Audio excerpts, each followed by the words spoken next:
It is our first non-SEC, non-Big Ten team to crack the Gold Sheet Top 25. I am Ralph Michaels, walking you through these best teams in college football. Team number 14, the Clemson Tigers. And when we get to Bettor's Edge at the end of this video, I've got an 88% situation and a 100% ATS situation valid 3 times this year. Let's look at what the expectations for Clemson are. We're doing this video July 17th, so if the lines move, you know what they were in the middle of the summer. National championship odds for Clemson, 40-1. Conference championship odds, plus 350. To make the college football playoffs, yes, plus 190, no, minus 250. Their season win total sits at 9.5. The over is plus 135. The under is minus 160. And to go undefeated, yes, plus 900, no, minus 2,000. With their quarterback, Cade Klubnik, he's 50-1 in the Heisman race. When we're analyzing teams for the 2024 season, we want to go back to the 2023 season and see if they overachieved or underachieved as we're setting our parameters for the upcoming season. Well, when we look at Clemson in 2023, they were number 43 in yards per play diff at plus 0.55. Their offense and defense yards per game, 52 on offense, 8 on defense. Points per game, 52 on offense, but they were actually 30 on defense. So you see some value there. While the yards, they were number 8. They gave up some points, and they're number 30. Their strength of schedule last year was number 42.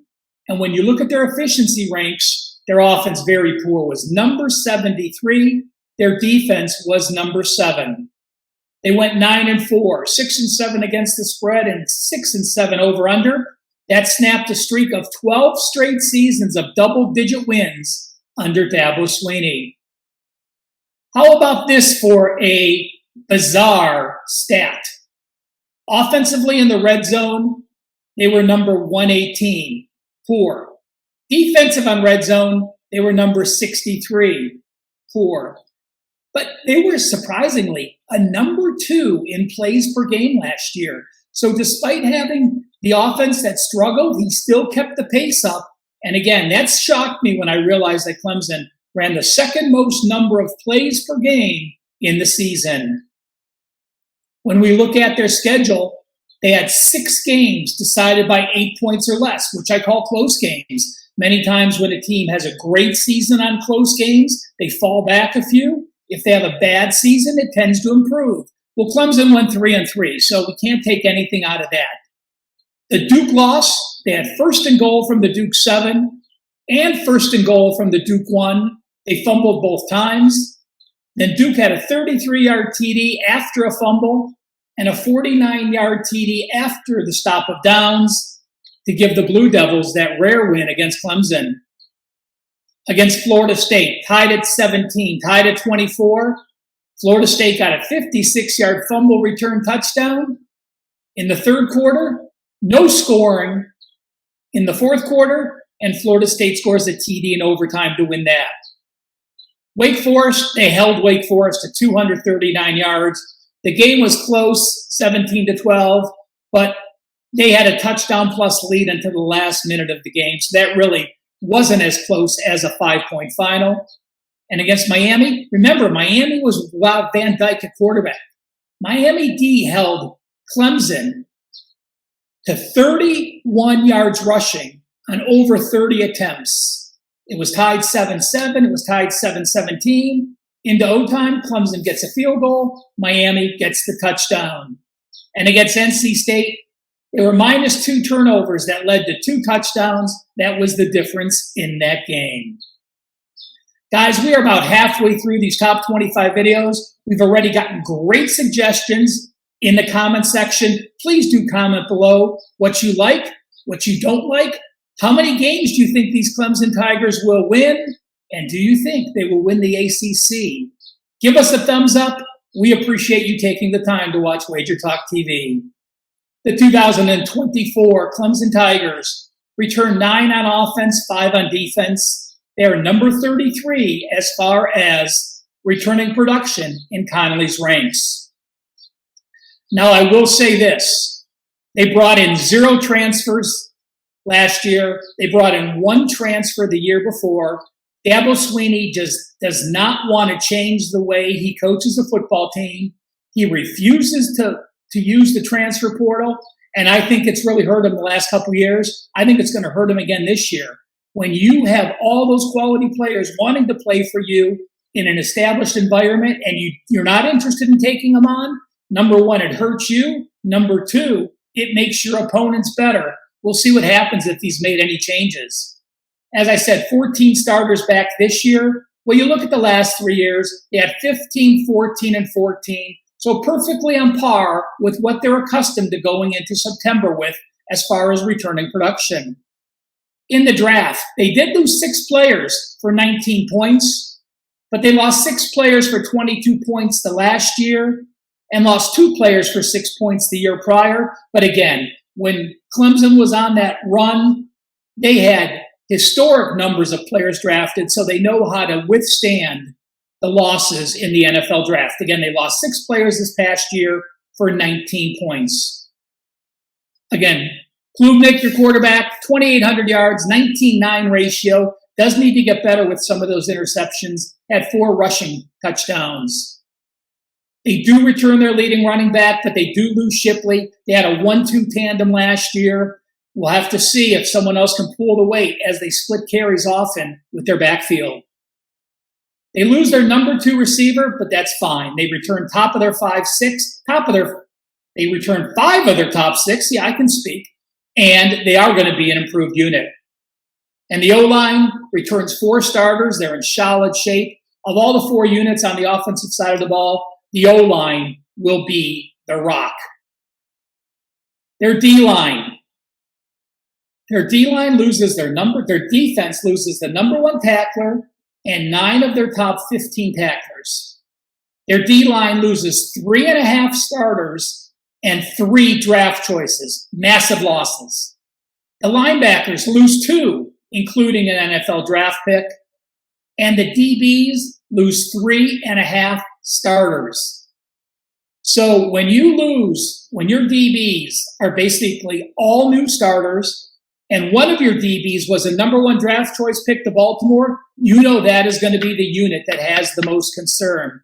Clemson is still a fine defensive unit, folks. They play a lot of players. They have a lot of depth. But again, that linebacking core early, you'll see they play Georgia and NC State in the first 3 games of the season. That'll make the difference of where this Clemson team stands. Guys, all this data is from the Gold Sheet newsletter, the finest and oldest football newsletter available. With code GS30, you can save $30 off the annual Gold Sheet subscription. Get college football and NFL combo Gold Sheet from week 0 in August through the Super Bowl and save $30 again with code GS30. Head to wagertalk.com or goldsheet.com. The 2024 schedule. We have Clemson with the number 45 toughest schedule. The games in gray are the games between 8s, from an 8-point dog to an 8-point favorite. I throw those up in the toss-up categories. You're within a touchdown either way. You'll see there are 8 of those games where they're favored by 12 or more. 7 as a favorite, 1 as the dog to Georgia in their season opener.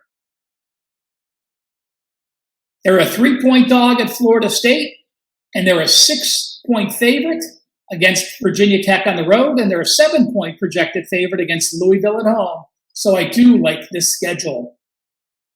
No team has a bye before playing Clemson this year. That's a positive. When you look at the NC State game, Clemson get a bye after game 2 of the season. They'll be your young quarterback can now prosper again. They can work on things going in to that conference setting. Against NC State, they're off a bye. Meanwhile, the Wolfpack are against the neutral game against Tennessee and home against Louisiana Tech. Week 2 against Stanford. Game 4 against Stanford, the second week after the bye. The Cardinals are off Syracuse the week before. So they're going to fly to Syracuse and then either go home or fly back to Clemson. Now, again, these are all new travel situations that we're going to have to realize with these Pac-10 teams. I can tell you if an NFL team was traveling across country, they likely would stay on the East Coast for that entire week. I'm not sure that Stanford will allow that with their kids missing that much school. So they may have to go at Syracuse, at Clemson, home Virginia Tech, and then back out to Notre Dame. Keep an eye on that Stanford scheduling situation. Against Louisville, they're off a bye. Louisville's playing their 7th straight week, 2nd of back-to-back away games, and 3rd away game in 4 weeks. And they're at BCC the week prior, plus they're off Miami, at Virginia, SMU, and Notre Dame. Again, so both situations where Clemson are off a bye, powerful edges to the Tigers. We're going to finish up as we do with the Bettor's Edge.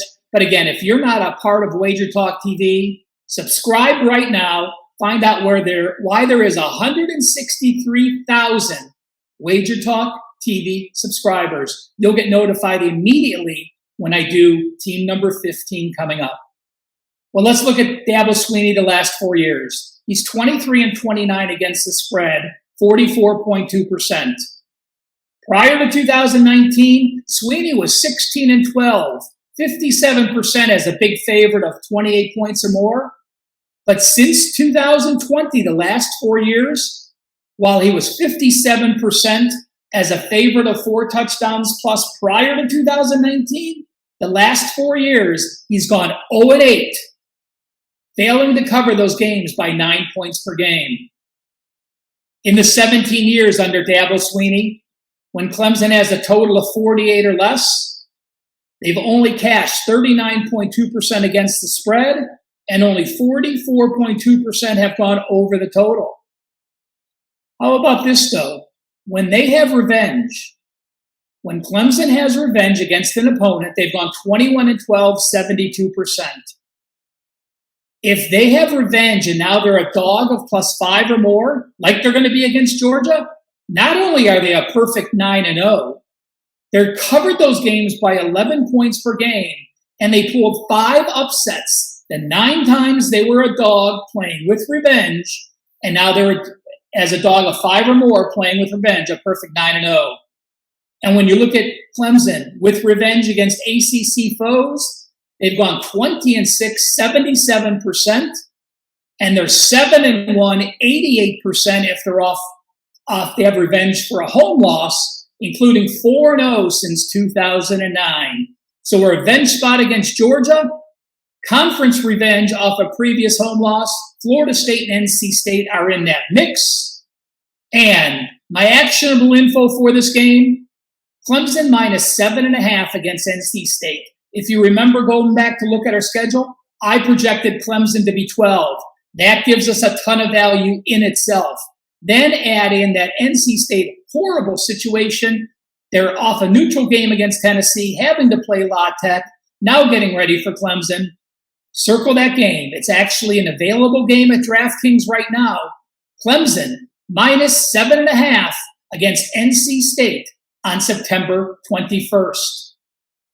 Check out the previous 13 teams and all these great team previews below. And again, thank you for all the comments, and thank you for watching Wager Talk TV.